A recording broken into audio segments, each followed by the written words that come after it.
Clearing cache, junk, and temp files on Mac is actually very easy, and in this video I'll show you exactly how to do that.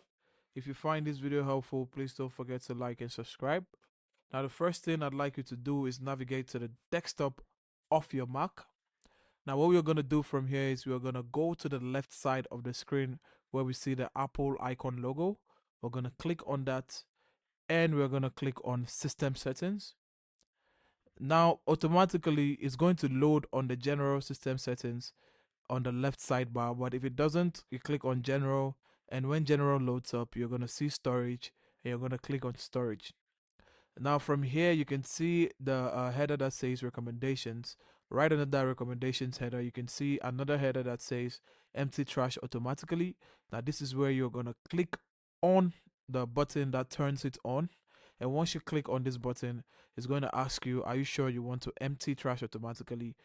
Items left in trash for more than 30 days will be automatically erased. You can change this setting later in Finder settings in advance, and once you turn it on it's going to automatically clear your cache and junk and temp files. Now you need to understand that before you do this, it's advisable to back up your machine using the time machine so you can prevent data loss.